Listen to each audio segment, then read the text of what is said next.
shit out! Here's the useless review for 007 from Russia with Love.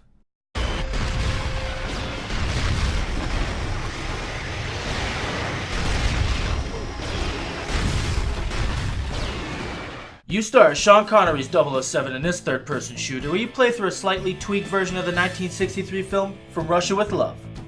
This game's about 4.5 to 5 hours long, though there were a couple of side missions I didn't complete. Professionalism!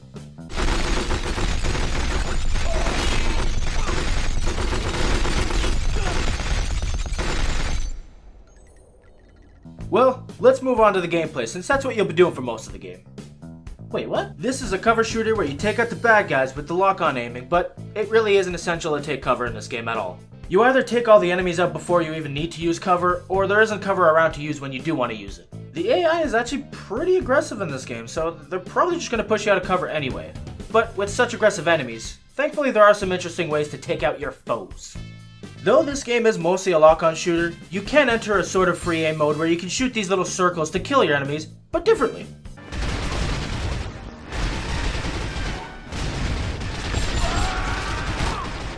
Just like Agent Under Fire, this game is also score-based in a way, but in this 007, you can use those points to actually upgrade your weapons and gadgets, and you can even use a different set of points to unlock concept art and all that crap.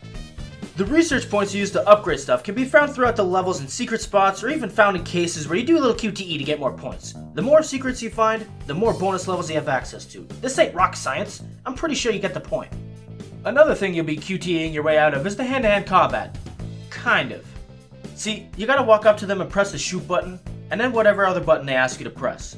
It is kind of a bitch though that games ask you to press buttons in order to perform actions in-game. Developers still do this even today.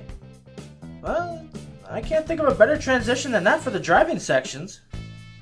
Look at this shit again!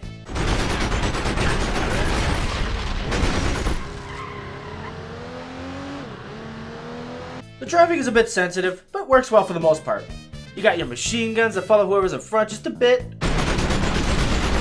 You got these missile launchers that follow whoever's in front a lot.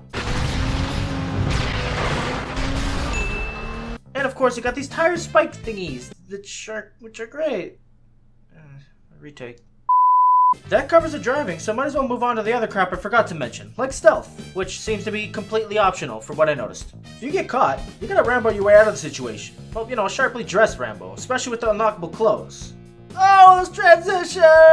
You can find outfits in the levels that you can change into at any point, but looks don't kill. That's where the weapons will come in. You unlock weapons throughout the game, nothing too special, but they sound good and they do a decent amount of damage.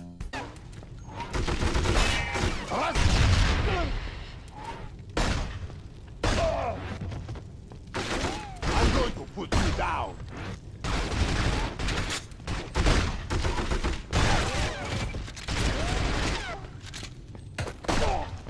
Special ammo can also be useful since they do more damage, but they aren't dropped as frequently. I didn't find myself using the special ammo too much since honestly the game's really easy.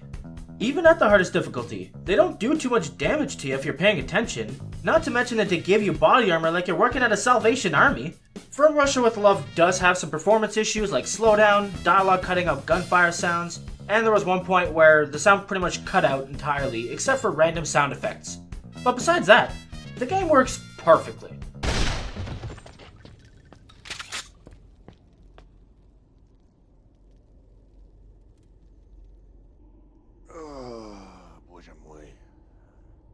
You leave if you know what. Fight me! Let's go!